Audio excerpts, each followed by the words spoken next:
పేదల సేవలో పింఛన్లు ఇస్తున్నాం. అన్నదాత సుఖీభవ ఒక మాట చెప్పాను, 20,000 ఇస్తా అన్నాం. 20,000 ఇచ్చి రైతును ఆదుకున్న ఘనత ఈ ప్రభుత్వానికే దక్కుతుంది. తల్లికి వందనం.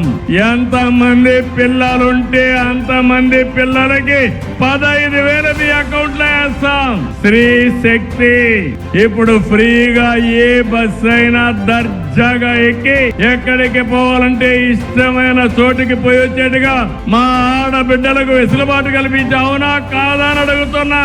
మా ఆడబిడ్డలకు కష్టం రాకూడదని నేనే దీపం కింద వంట గ్యాస్ సిలిండర్లు ఇచ్చా. ఆటో డ్రైవర్ల సేవలో, మత్స్యకారుల సేవలో, చేనేత కార్మికుల కోసం అనేక సంక్షేమ కార్యక్రమాలకు నాంది పలికాం. ఈ రోజు చెప్తున్నా మీకు, రాయలసీమ రాళ్లసీమ కాదు, రాయలసీమ రతనాల సీమ. సీమ ఇప్పుడు రైజింగ్ రాయలసీమ. అనేక పరిశ్రమలకు నాంది పలికాం. ఓర్వకల్లో ఇండస్ట్రియల్ టౌన్షిప్ వస్తా ఉంది, డ్రోన్ మ్యానుఫ్యాక్చర్ వస్తుంది.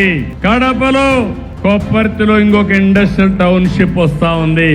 ఇది 5th జనరేషన్ ఫైటర్ జెట్. ఇది మ్యానుఫ్యాక్చరింగ్ మన పుట్టపర్తిలో వస్తుందంటే, మన రాయలసీమలో వస్తుందంటే అది రాయలసీమ సత్తా.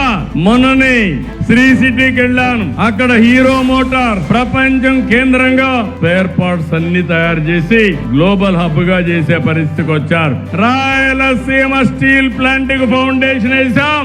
28లో ప్రారంభిస్తున్నాం. కరూరు జిల్లా హిందూపూర్ లో ఏరోస్పేస్ గాని డిఫెన్స్ గాని వస్తుంది. కర్నూలు డ్రోన్ సిటీ వస్తుంది. ఎలక్ట్రానిక్స్ మ్యానుఫ్యాక్చరింగ్ కొప్పర్తిలో, తిరుపతిలో వస్తా ఉంది. కియా మోటార్ వచ్చింది, హీరో మోటార్ వచ్చింది.